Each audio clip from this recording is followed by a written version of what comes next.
Agradecer todos os ouvintes e o nosso público, pessoas que estão acompanhando a gente pelas redes sociais. Muito obrigado e um abraço para vocês. No YouTube também da rádio agora, inclusive. No YouTube aqui da Rádio Cultura, né? Então é isso aí, pessoal. Vou começar falando um pouco da minha história. Na minha infância lá, igual eu falei, aquele menino sonhador que foi criado lá na roça, no interior, né? No Logradouro. E falar como que começou a minha trajetória no...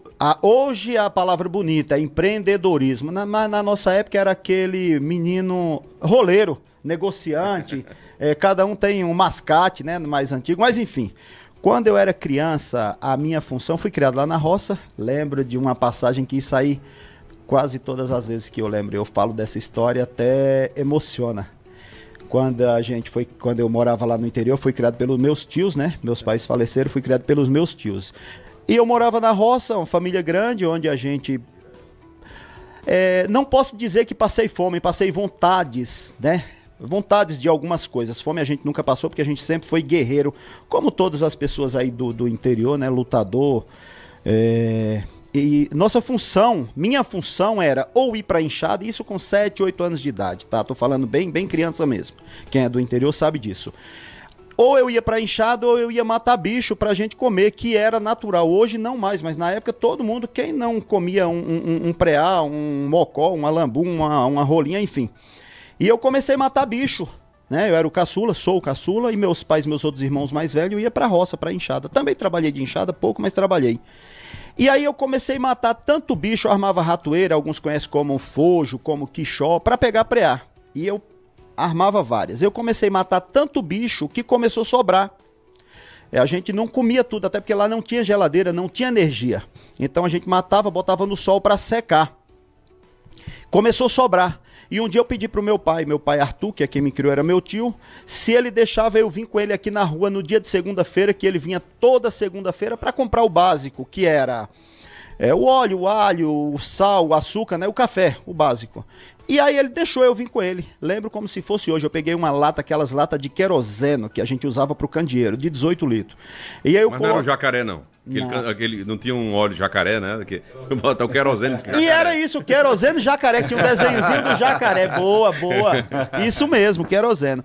E aí eu coloquei naquela lata, colocava uma camada de passarinhos, né? De preá, aí uma outra camadinha de folha, mais outros animais, mais folha, e aí, enfim, trouxe essa lata. Vendi para um cara ali perto da rodoviária, um bar que tinha lá abaixo da rodoviária. E aí na outra segunda-feira novamente, aí ele perguntou para mim se eu não teria condições, se eu conseguiria mais, porque tinha um bar de um primo dele, que também queria comprar para vender para os manguaça, tira gosto, né? E aí eu falei, consigo sim. Cheguei lá no Logradouro, eu acredito que até hoje tem pessoas lá que vai lembrar, se ouvir o que a gente tá conversando aqui, vai lembrar disso, que inclusive foi um parceiro meu. Contratei a molecadinha de lá para matar para mim. Molecadinha lá do Logradouro, da Jurema ali, da região. E aí eles matavam e eu comprava deles. Vamos imaginar que hoje, vamos dizer, que fosse R$1, uma rolinha, e eu vendia por 2 aqui. Então ali foi o meu primeiro negócio. Eu tinha 8 anos de idade. Eu comprava os passarinhos deles, matava os meus também e trazia e vendia aqui nos botecos, aqui em Serra Talhada. Já começou a empreender ali, né, Charles? 8 anos de idade. 8 anos de idade, tá vendo? Lembro também, eu vou dar isso aqui também, uma palavra é um conselho, vamos dizer assim, de incentivo, de força, garra, querer, que sempre falo, tá ruim, finge que não tá no bom, tá ruim, finge que tá bom e vai no ruim mesmo. Eu lembro que eu ia com meus primos, eu vou até citar nomes que eles lembram disso, que ela era Lelo, Non, Jaelso, Gilson, que era Josélio, Janildo, enfim, meus primos que moravam lá, que matavam e ia caçar comigo, e eu era o mais novo.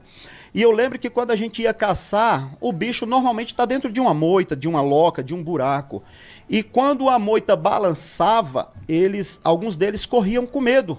Ah, não sei que bicho tá ali dentro, vai me pegar. E comigo sempre foi assim, balançou a moita, vai pro espeto. Eu ia pra cima da moita, cutucava o que tava lá dentro e ia pro espeto. Nunca tive meio termo. Tem que ir fazer o que tem que ser feito, independente das limitações impostas. Se eu fosse me limitar, provavelmente hoje eu não estaria aqui, inclusive dando uma entrevista para vocês falando da minha história. Que bacana isso, né, Charles? Aí você vê, desculpa, Charles, até pegando um gancho da questão do empreendedorismo, né? Então, vamos lá, você falou de, primeiro, atitude, você teve que ter atitude, né? Ou seja, aliás, perdão, a percepção junto ao pai da oportunidade, você percebeu uma oportunidade a partir do momento da sobra, do que sobrava que você podia negociar, né? Depois, a questão da crença, acreditar que aquilo daria certo, né? Você teve que acreditar, né? Você teve que vender para você mesmo, né? E depois a recorrência, ou seja, na outra semana já tinha outro negócio, você já envolveu seus primos, na outra semana possivelmente chegaram outras pessoas e aí começou a aumentar a produção, foi isso? Desse jeito, desse jeito. E aí, cara, eu vou até voltar um pouquinho também essa fala sobre o meu primeiro passarinho que eu matei. Eu tinha, acredito que eu não vou lembrar exato, mas de 6 anos, isso de peteca, estilingue, badoque, cada pessoa conhece com o nome. E eu lembro que eu matei um beija-flor. Eu matei um beija-flor lá. E eu saí, quando eu atirei nele, ele caiu meio que vivo e baleado, mas morrendo, né? Foi o primeiro passarinho que eu matei. Molecadinha que é lá do interior da roça sabe do que eu tô falando. E eu lembro ali foi um momento, cara, que não tem como não se emocionar. Foi o meu primeiro passarinho que eu matei, de verdade o que eu tô falando. Eu atirei, né? Por várias vezes até que eu acertei. Ele caiu, meio que vivo e morto. E eu corri, peguei ele e saí correndo para casa com aquela alegria de ter matado e a tristeza também de ter matado um animal. Mas era a minha sobrevivência. Sim, sim. E eu saí correndo para casa. Matei, mãe, matei. Aquela alegria e ao mesmo tempo triste, com o coração apertado por ter matado, cara. Mas era necessidade, era necessário matar. A gente precisava. E, enfim, e foi o meu primeiro passarinho que eu matei. E não tem como eu falar desse assunto e não se emocionar. Porque... É percebido, Charles, né, Tony, a questão da necessidade que a gente vive, e a gente viveu um momento, principalmente até baseado na nossa faixa de idade, né, da questão do êxodo, né, que a gente ia muitas pessoas daqui, inclusive, que eu acredito que você vai contar um pouco sobre isso também, a questão de estar aqui para ir para os grandes capitais, né, e a necessidade que vinha naquele momento, a gente estava mais pela... A realizar a necessidade que a gente tinha, que era real, não tinha como fugir disso, né? E ao mesmo tempo, aí, na maturidade, hoje a gente mais velho, quando a gente olha lá para trás, a gente já vive de uma outra forma, com outra forma de enxergar as coisas, e traz isso à tona e dá um impacto, né, emocional, como você está trazendo isso agora. Sim. Isso é muito importante, é para a gente perceber de onde a gente veio, e você está trazendo suas raízes, inclusive, não é isso? De onde a gente veio, né? Enxergando que aquele momento... era uma alegria para uma necessidade e também, né, Tony, começa a gente perceber também hoje, inclusive, você como um grande defensor, né? Sim. Se a gente começa a olhar dos animais, essa questão contrária, inclusive de conscientização, né? Que foi também que aí veio essa questão do empreendedorismo no que tange a questão do canal. Sim, não sim, foi isso? Sim. Então isso é muito importante trazer essa raiz, né, Tony? Exatamente. Então é dois momentos, né? O momento vamos dizer assim, da oportunidade e depois, né, com a clareza do conhecimento, que isso vem com o tempo, né? Você vai adquirindo conhecimento e você vai entendendo que muitas práticas ali não eram as práticas adequadas, né? Mas era o que tinha, né, pro momento.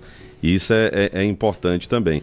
E aí, vamos dizer assim, você até contou um pouco aí da sua ligação com os animais, né? Com os pássaros, com, né, a vida do campo, né? A vida na zona rural. Isso lhe motivou... em relação ao canal? Claro. Eu procurei uma forma de retribuir o mal que eu tinha. Porque assim, tô sendo honesto, eu fui um destruidor da natureza. Não por maldade, por necessidade. Eu realmente não tinha limites. Eu matava tudo. Vou falar uma parte agora que é até um pouco engraçado, que eles não escutem, que se escutarem me perdoe, mas os caras que compravam meus passarinhos... eles comiam preá, comia rolinha, comia juriti, comia cabeça vermelho, pardal, andorinha. Tudo que vinha pela frente eu matava. Não importa se era... esse passarinho se come, esse não se come. Eles comiam, era todos, porque eu matava, era todos. Então, era um meio de sobrevivência. Lembro também ainda, quando eu era criança, lá em casa... Lá em casa não, lá no Logradouro. E não só no Logradouro, como vários outros logradouros que existem por aí no nosso Nordeste. Tinha uma cacimba lá chamada Cacimba de Belinha. Agora eu tô falando um pouco da minha história lá e vou voltar para o empreendedorismo, tá? Mas é contar um pouco da minha vida. Lógico.